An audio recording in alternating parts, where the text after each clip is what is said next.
혹시 지난주에 PD 수첩을 보셨는지 잘 모르겠습니다. PD 수첩의 내용은 성락교회 김기동 목사님의 여러 비리와 추한 모습을 다루었습니다. 저는 그 TV 시청하면서 내내 좀 마음이 되게 무거웠습니다. 마음이 아팠다고나 할까요? 자칭 성직자라는 사람이 얼마나 추할 수 있으며 더러워질 수 있는가를 너무 적나라하게 그 TV에서 보여주었습니다. 이단 교주니까 그러겠지 이렇게 치부할 수도 있습니다만, 그도 처음부터 그랬을까라는 생각을 해봅니다. 그도 한때는 목사고 영적 지도자로서 교계에 큰 영향을 끼쳤는데, 그가 교회를 개척할 당시 얼마나 많은 기적들이 그의 주변에 일어났으며 얼마나 많은 사람들이 치유를 받았고 그를 따른 사람들이 얼마나 많았는지, 그리고 얼마나 많은 사람들로부터 주앙을 받았는지, 심지어 지방에서 올라와 주일 예배에 참석하기 위해서 수많은 사람들이 주말에는 서울에 머물러서 교회 주변에 머무르면서 그 예배를 참석했다는 이야기를 들었습니다.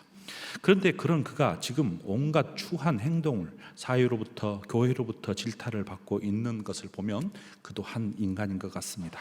정도 차이는 있어도 인간이 다 그런 것 같습니다. 거의 비슷한 모습이죠. 왜요? 우리 모두는 다 죄인이기 때문에 그렇습니다. 그의 행동을 보면 마치 교회가 자기 것처럼 사유화해버리고 교회를 자신의 아궁방으로 만들어서 사리사욕을 채우는 그런 모습들이 보여집니다. 적어도 그의 모습 속에서는 하나님의 마음 전혀 읽혀지지 않았습니다. 마음이 딱딱해버리고 무뎌져 버렸고 하나님이 없는 세상, 하나님을 두려워하지 않는 것처럼 보였습니다. 그가 왜 이렇게 되었을까요? 그가 무엇을 잃어버렸을까요? 그는 한평생 살면서 그년의 노년의 삶은 왜 그렇게 되었을까요? 마치 첫사랑을 잃어버린 것은 아닐까요? 그의 사랑의 아집, 사랑을 버려버린 아집, 독선에 쌓여져 버린 것, 무지몽매함으로 사는 이성 잃은 짐승처럼 보였습니다. 그게 저만의 생각입니까? TV에 비춰진 그의 모습을 보면 목사로서 도저히 믿기 어려운 추한 모습뿐만 아니라 그도 한때는 목사요 많은 사람들로부터 친송을 받았을 것인데 왜 그렇게 되었을까? 그는 왜 노년을 이런 추한 모습의 삶을 살고 있을까? 주님과 첫상을 버렸기 때문일까? 아니면 아예 없었던 것일까? 그의 첫사랑을 버렸기 때문에 아마도 그의 마음은 싸늘하고 냉랭해져 버리고 마치 자신의 아집에서 가장 사로잡혀 있는 그의 모습, 첫사랑은 잃어버린 것은 아닐까? 초대교회에서도 주님의 첫사랑을 버린 교회가 있었어요. 바로 그 교회가 오늘 에베소 교회입니다. 에베소 교회가 처음부터 주님의 사랑을 잃어버린 교회는 아니었어요. 그 교회도 주님 사랑 때문에 많은 은혜가 임했고 그 은혜 때문에 감격했던 교회인 것은 사실입니다. 왜 그런 모습으로 오늘 본문은 이 첫사랑을 잃어버린 모습을 어떻게 비추고 있을까요? 물론 첫사랑을 잃어버렸다고 해서 모든 것이 다 빈 공허한 것은 아닌 것 같습니다. 그들도 무엇인가 열심히 일했던 것은 사실이에요. 뭔가 애썼고 무엇인가 열심히 했고 뭔가 이루려고 했던 실체들은 있었어요. 그런데 왜 주님은 그들의 심장을 바라보면서 너희들의 마음은 냉랭해, 너희들의 마음은 딱딱해, 너희들의 마음은 굳어버렸어, 그렇게 말씀해 주고 있을까요? 사도행전 18장을 보게 되면요, 18장부터 21장에 보면 바울이 2차 선교 여행을 에베소 교회에 잠시 머무르고 3차 여행을 지나면서 본격적으로 이 에베소 교회를 세우는 장면이 나타나 있습니다. 그래서 2년 반, 거의 약 2년이 넘는 동안에 바울은 이 에베소 교회에서 심정을 다하여 최선을 다하여 온갖 애를 쓰면서 그 교회에 양육 갖고 세웠습니다. 에베소 교회는 성령의 불씨를 받고 새 생명이 자라나기 시작했어요. 처음 에베소 교회가 세워졌을 때는 그 교회 안에도 수많은 감동이 있었어요. 수많은 이야기들이 있었어요. 수많은 기적들도 있었어요. 치유도 있었어요. 그들은 정말 힘들게 주님의 교회를 세우는 애씀도 있었어요. 여러분, 사도 바울이 한 곳에 머물러서 2년 반 넘게 최선을 다해서 양육한 교회였습니다. 19장 한번 볼까요? 19장 1절을 보겠습니다. 한번 빨리 띄워주시죠. 여기 PPT입니다. 사도행전 19장입니다. 사도행전 18장을 넘어서 19장 1절부터입니다. 한번 적어보십시오. 저 보시면 됩니다. 제가 천천히 읽어보겠습니다. 어떻게 얼마나 바울이 에베소 교회를 향하여서 애썼는지 한번 보십시오. 천천히 읽어볼까요? 1절 같이 읽겠습니다. 시작. 아볼로가 고린도에 있을 때 바울이 자, 에베소에 가서 어떤 제자들을 만난 것 같습니다. 이르되 너희가 믿을 때에 성령을 받았느냐? 이르되 아니라 우리는 성령이 계심도 듣지 못하였노라. 3절.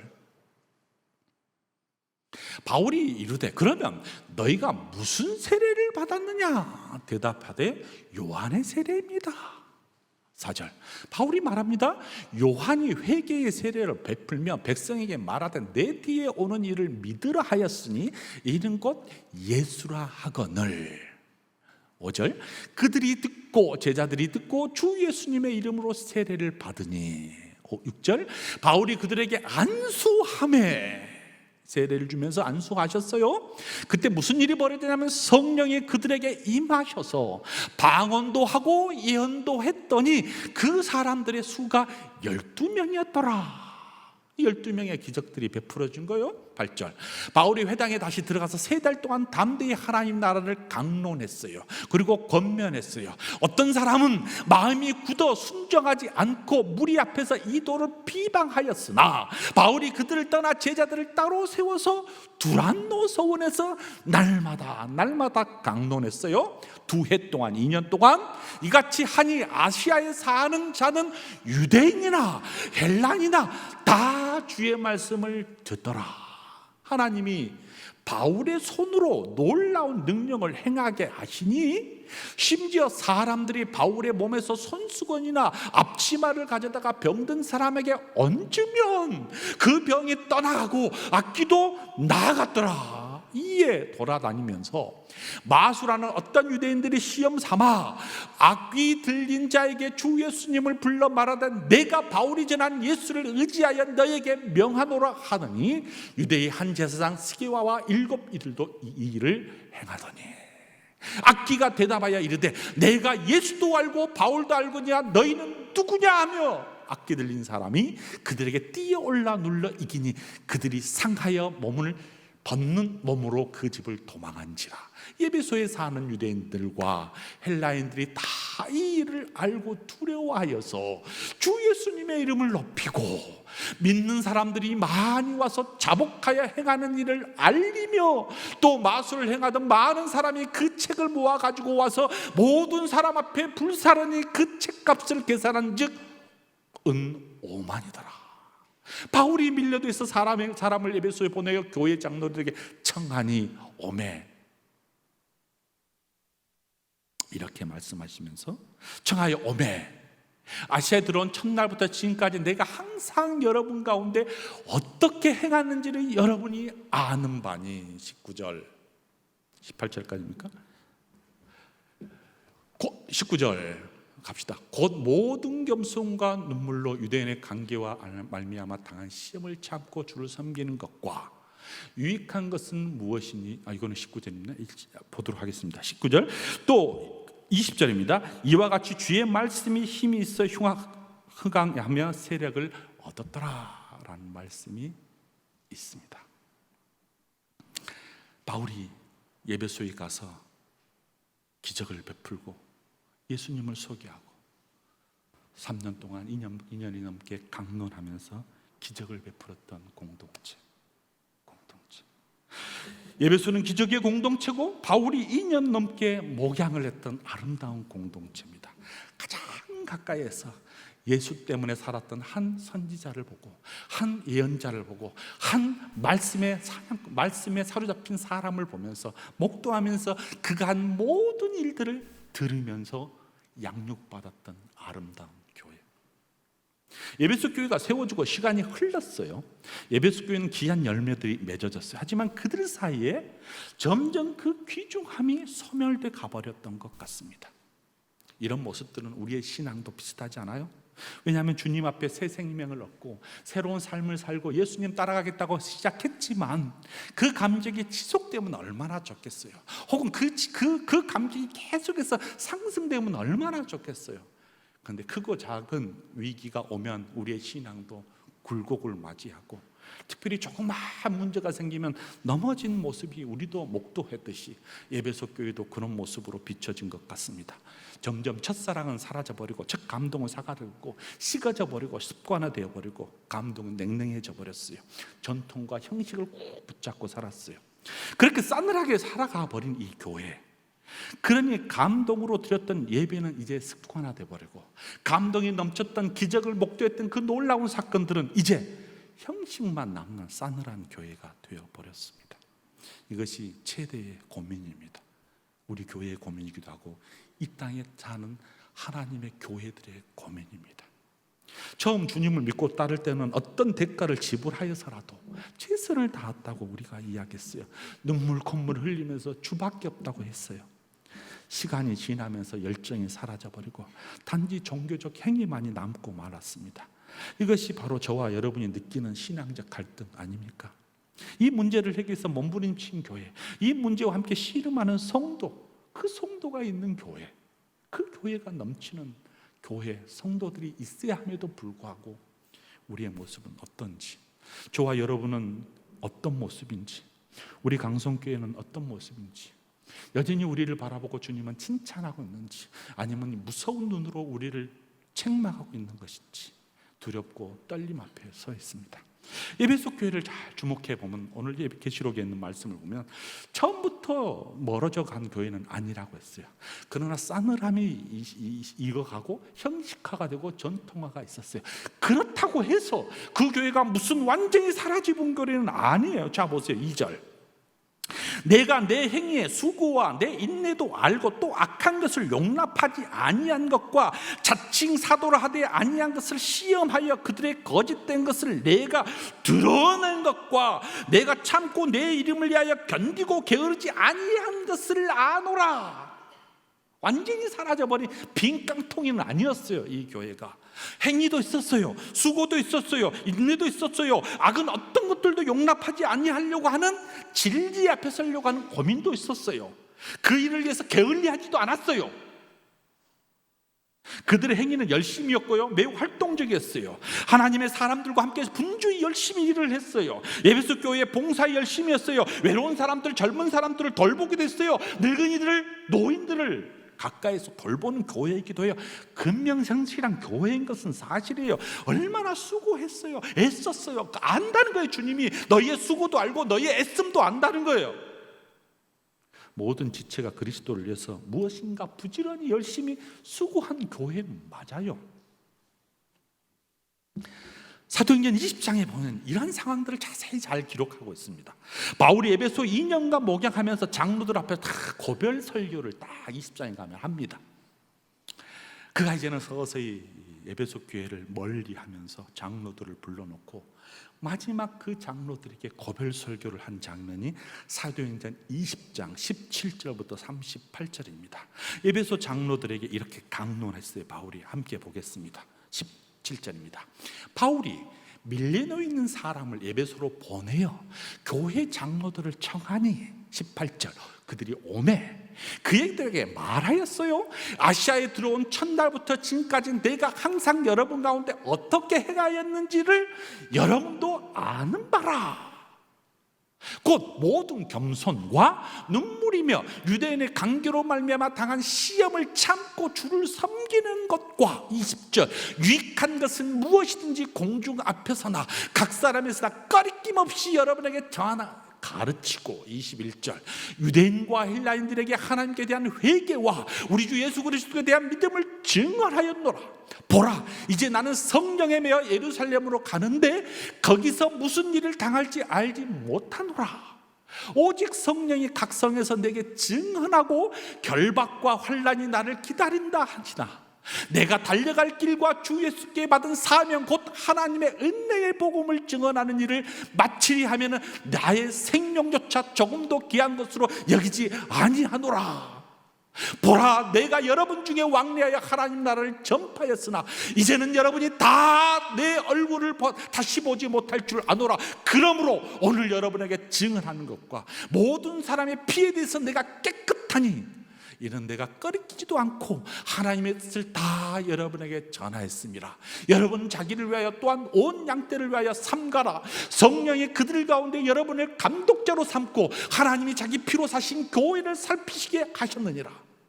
내가 떠난 후에 사나운 이리가 여러분에게 들어와서 그 양떼를 아끼지 아니하며 또한 여러분 중에서 제자들을 끌어 자기를 따르게 하려고 어그러진 말을 하는 사람들이 일어날 줄을 내가 아노라. 그러므로 여러분이 일깨어 내가 3년이나 밤낮 쉬지 않고 눈물을 각 사람에게 훈계한 것을 기억하라. 지금 내가 여러분을 주와 및 그 은혜의 말씀에 부탁하노니 그 말씀이 여러분을 능히 든든히 세우사 거룩하게 하심을 입은 모든 자 가운데서 기업을 있게 하시리라. 내가 아무의 은이나 금이나 의복을 탐하지 아니하였고 여러분이 아는 바와 같이 이 손으로 나와 내 동행이 쓰는 것을 충당하여 범사에 여러분에게 모범을 보여준 바와 같이 수고하여 약한 사람을 돕고 또 주 예수께서 친히 말씀하신 바 주는 것이 받는 것보다 복이 있다 하심을 기억하라 할지라. 이 말을 한 후 무릎을 꿇고 그 모든 사람들과 함께 기도하니 다 크게 울고 바울의 목을 끌어안고 입을 맞추고 다시 그 얼굴을 보지 못하리라 한 말에 말미암아 더 근심하여 배까지 그를 전송하십니다. 저도 이런 고별 설교를 하고 싶습니다. 에베소 교회에 얼마나 전심으로 다하여서 최선을 다하여서 모든 것이 진력하여 다 투자했던 바울의 마음, 주는 것이 받는 것보다 유익하다고 얼마나 많은 것들을 나누어 줬으면 이 말 앞에 아무도 한가하지 않고 그를 껴안고 울었던 에베소 교회, 이것이 그들의 첫사랑입니다. 그들의 수고와 애씀이었습니다. 끝까지 이를 지키라고 부탁한 이 말씀을 가지고 몸부림치려고 했어요. 그런데 어떻게 됐어요? 여기에 머물지 않았어요. 그들은 인내도 했어요.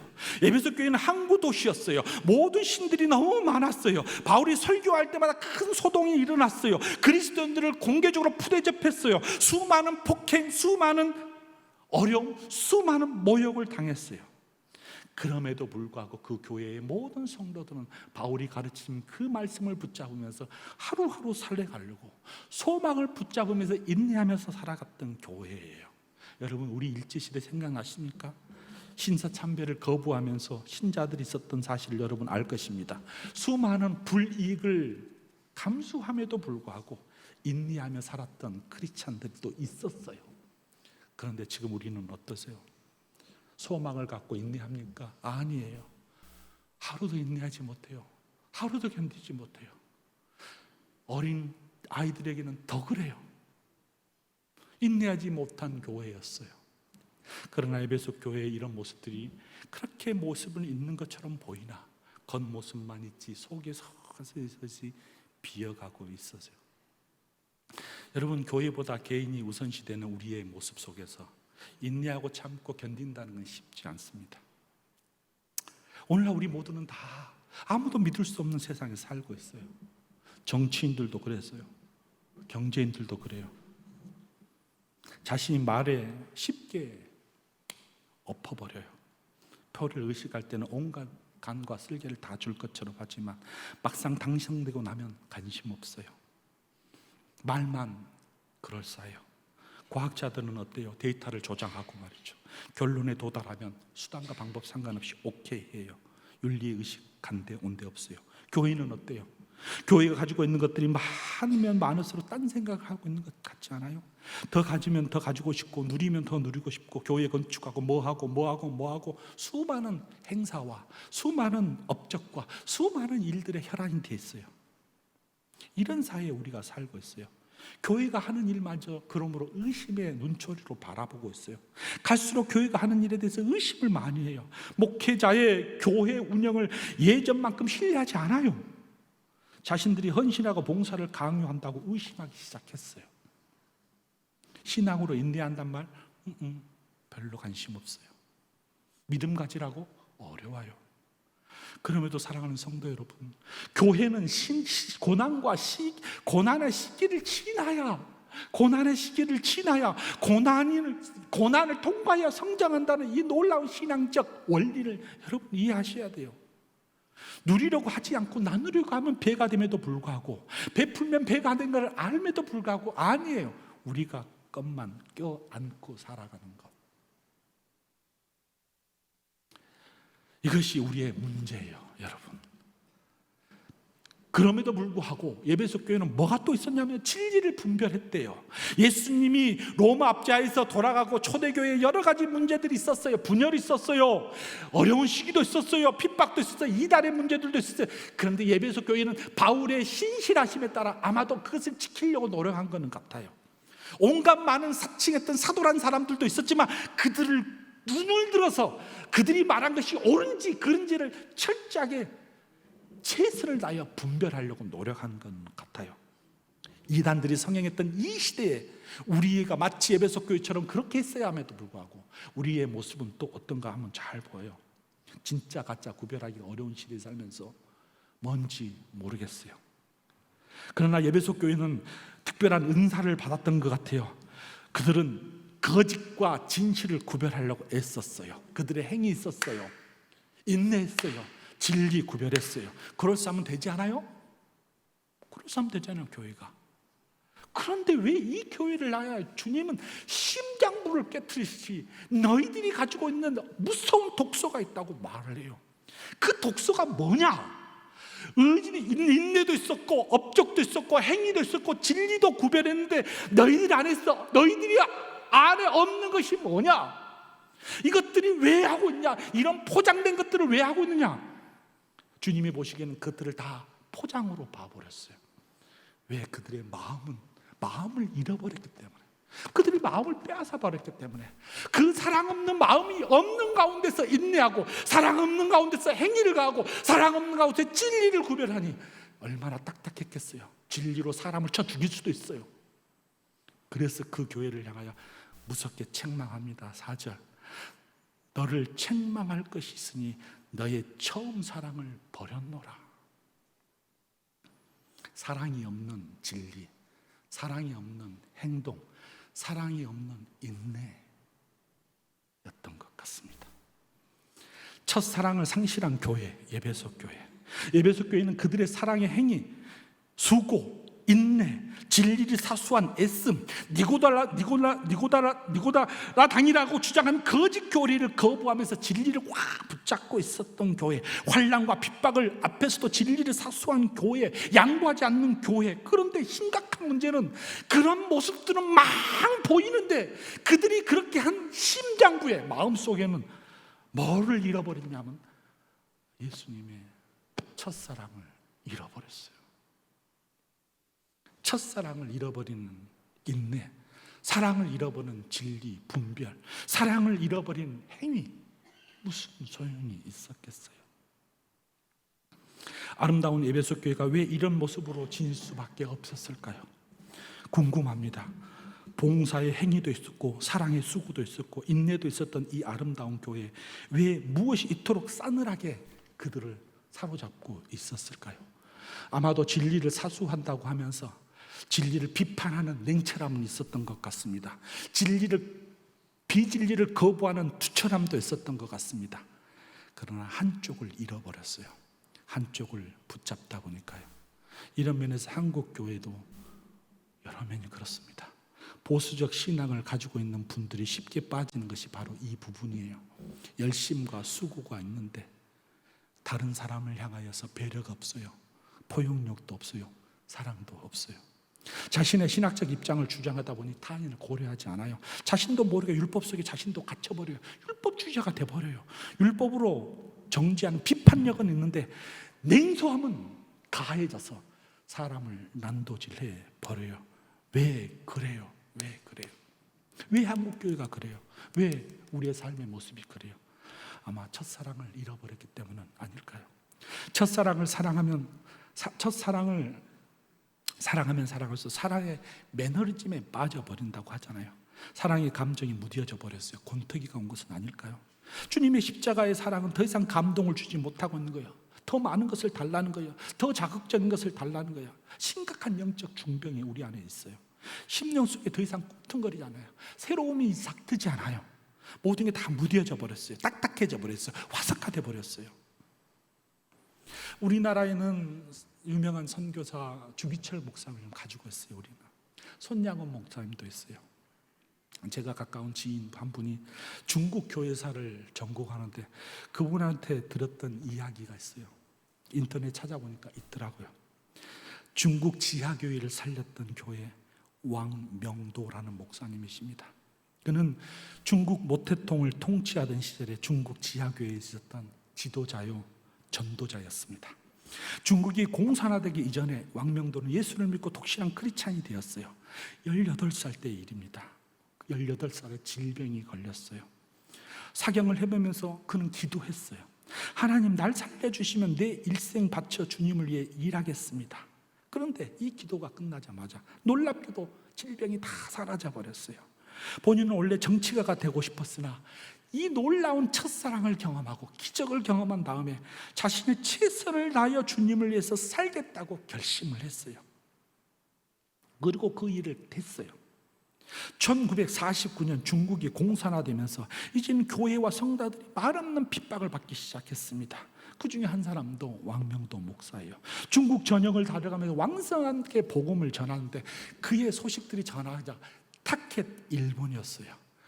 즉각 공산당에게 체포됐어요. 복음을 전한다는 제목이었겠죠. 매를 맞고 수없는 고문을 당했어요. 얼마나 고문이 심했던지 나중에는 견딜 수 없어 정신없이 자술서에 서명을 하고 말았어요. 그리고 풀어놨어요. 나중에 자술서 내용을 읽어보니 이렇더래요. 난 법을 위반하여 그리스도 복음을 전했습니다. 나는 지금부터 도무지 예수를 모른다고 할 것이며 다시는 그리스도 복음을 전하지 않겠습니다 라는 내용의 자기가 서명을 한 거예요. 그가 석방됐어요. 근데 그 사실을 알고 난 다음에 얼마나 부끄럽든지 얼마나 추하든지 자기 모습을 너무 밤잠을 설치면서 후회했어요. 아직도 감옥에 수많은 종들이 있고 아직도 예수 때문에 수많은 사람들이 감옥에 있는 것을 생각하니 도저히 견딜 수가 없었어요. 그러던 가운데 그도 또 이런 밤잠을 설치는 시간을 갖다 보니까 온갖 이 두통에 걸렸어요. 별의별 약을 다 썼어요. 그 두통이 떠나지 않고 너무너무 괴로운 거예요. 그는 그것이 바로 주님의 징계라는 것을 깨닫기 시작했어요.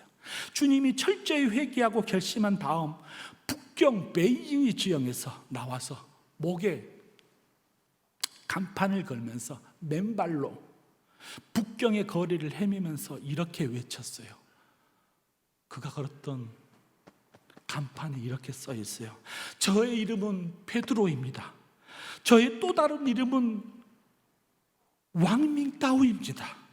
저는 저를 사랑하여 주님을 배신했습니다. 그러나 다시 그 주님을 사랑하고 섬기기를 원합니다. 여러분, 예수님 믿으세요. 얼마 지나지 않아 다시 체포되고 19년 동안 감옥 생활을 하게 되었습니다. 말할 수 없는 핍박을 받았고 고문을 받았습니다. 그러자 중국 지하 성도들이 날마다 모여서 이렇게 기도했습니다. 우리의 지도자 왕명도 목사님, 감옥에 있는 동안 붙잡아 주시옵소서, 얼른 풀려나게 도와주시옵소서. 이런 기도를 하면서 수많은 지하 교인들이 성령 충만하고 열정적으로 오히려 그에 대한 감복으로 해서 오히려 더 본격적으로 전도하면서 기하급수적으로 왕명도가 지하 감옥에 있는 동안에 중국 교인은 엄청나게 부흥했습니다. 중국 성도는 공산화되기 전에는 70만 명이었으나 70만 명이 되는 이 100배나 넘는 부흥을 하기 시작했습니다. 성도들의 기도, 하나님의 역사, 중국 기독교의 박해 기간 동안에 교회가 급성장을 했습니다. 19년의 감옥 생활을 하다 보니 그분의 나이도 어느덧 75세가 되었습니다. 이제 더 이상 두어봐야 아무 소용이 없다는 생각을 갖고 중국 공산당국이 그를 감옥에 내어보냈습니다. 그가 19년 동안에 옥살이를 하면서 감옥에서 나와서 어떤 한 인도 출신의 유명한 전도자를 만났습니다. 그의 이름이 라비 제크 라이스라는 사람이다. 그가 찾아와서 이렇게 이야기합니다. 왕 목사님, 19년간의 그 지독한 감옥 생활을 하면서 그 고통과 고난을 이겨낼 수 있었던 비결이 무엇입니까? 물었어요. 이때 왕명도 목사님 빙긋이 웃으면서 그가 대답하는 대신 이런 찬송을 불러주었다고 합니다. 몸은 늙었고 손마디마디가 뒤틀려 있었지만 곁에 있었던 그 아내는 앞을 보지 못할 정도로 어려운 상황이었으면 조용히 눈을 감고 이 찬송을 같이 불렀다고 합니다. 나의 갈 길 다가도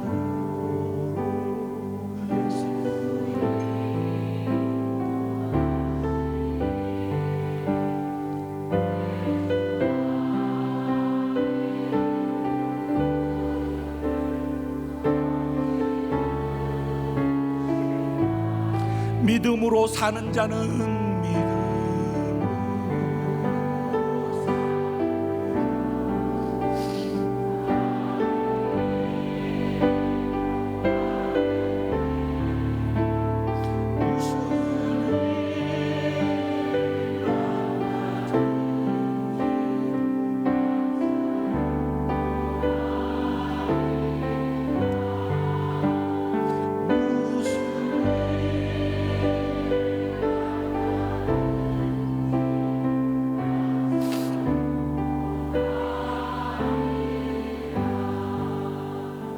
찬송을 부르면서 이렇게 말을 이어갔습니다. 저는 감옥에서 이 찬송을 하루도 잊어본 적이 없습니다. 저는 하루도 이 찬송을 부르지 않는 날이 없었지요. 이 찬송의 가사처럼 하늘의 위로가 날마다 저에게 임했기 때문에 그렇습니다. 주님의 위로가 저에게 있었기 때문에 19년 동안 저는 행복했답니다. 왕명도 목사님은 무려 19년의 긴 세월 동안 감옥 속에서 참된 위로를 경험했습니다. 집 사방으로 우겨쌈을 당한 감옥을 바라보지 않고 인도하신 하나님을 바라본 것이겠죠. 아무 소망이 없는 감옥 속에서 행복을 느꼈습니다. 그처럼 우리의 삶도 역시 마찬가지예요. 심지어 여러분이 조그마한 일이 생기고 조그마한 환난을 당하면 넘어지기도 하지만 심지어 주님을 부인하기도 합니다. 하지만 주님께서 우리의 첫사랑을 회복하기 위해서 무엇보다도 자신과 교회를 위해서 철저히 자복하고 울라는 겁니다. 신부를 도려내고 자복하는 회개 말입니다. 왕 목사님은 자신의 죄를 자복한 것에 그치지 않고 더 열심히 주를 위해 충성하고 목 놓아 외쳤어요. 주님이 살아계십니다. 주님은 한 번도 나를 실망시키지 않았습니다. 우리 자신이 사는 법, 교회를 살리는 해법 없어요. 자신의 죄를 회개하는 것, 타인을 위해서 관심과 기도하는 것, 그리고 자신을 희생하는 것, 그리고 무엇보다도 내 안에 있는 첫사랑을 끊임없이 기억하고 되새기고 그 사랑 안에 내가 젖어가는 것. 여러분, 우리는 어떻습니까? 죄악으로 가득 찬 세계, 경제적으로 양극화되어 있는 세계, 심리적으로 불안해되어 있는 이 세계, 이런 세계에 빠져 있는 젊은이들, 교회나 사람 앞에 교회나 교인들이 다 앞장서서 세속화를 주도해버리고 첫사랑을 상실해버리는 영적 상실감에 다 빠져버렸어요. 여러분, 저와 여러분 살 길이 없어요. 주님의 십자가를 만나고 그 사랑 앞에 회복하는 길밖에 없어요. 그 사랑을 회복하는 길은 오순절 사건이고 평양 대풍운동이고 중국 지하교회에서 수많은 성도들이 울부짖으며 기도할 때 하늘문이 열리고, 하늘문이 열렸더니 성령이 불덩어리처럼 그들의 심령 안에, 그들의 교회의 심령 안에 퍼부어져서, 우리 강성교회에 퍼부어져서 살아나기 밖에 없습니다. 그래서 첫사랑을 기억하는 것, 첫사랑을 끊임없이 유지하는 것, 너무너무 중요합니다. 그런 사람에게 어떤 축복이 있느냐, 7절에 보니까 하나님의 낙원에 있는 생명의 열매를 주어 먹게 하리라 라고 약속해 주셨습니다. 사랑하는 성도 여러분, 오늘도 성령님께서 우리를 다스려 주신 삶을 기뻐하고 그분께 전적으로 삶을 드리는 예배소 교인처럼 수고하고요, 애쓰고요, 봉사하고요, 진리를 사수하되 노력하셔야 돼요. 이런 어려운 고난이라도 이겨낼 수 있는 영의 분별력을 가지고 있어야 돼요. 그러나 그것보다 더 중요한 것, 저와 여러분 그리고 우리 강성교회 첫사랑, 목놓아 외쳤던 그 사랑, 예배소 교회가 바울에게 받았던 그 감격, 그리고 우리 강성교회에 부어줬던 그 은혜, 그리고 저와 여러분의 삶 속에서 다가와 주셨던 주님의 사랑, 이것이 우리 안에 다시 일어나야 되지 않겠습니까? 그 사랑을 회복하는 저와 여러분이 되게 주님의 이름으로 축복합니다. 아멘. 신실하신 하나님, 울고 싶습니다. 그리고 그 사랑을 다시 회복하고 싶습니다. 주님 도와주셔서 그 사랑 안에 거할 수 있도록 복 내려 주시옵소서. 감사하며 예수님의 이름으로 기도합니다. 아멘.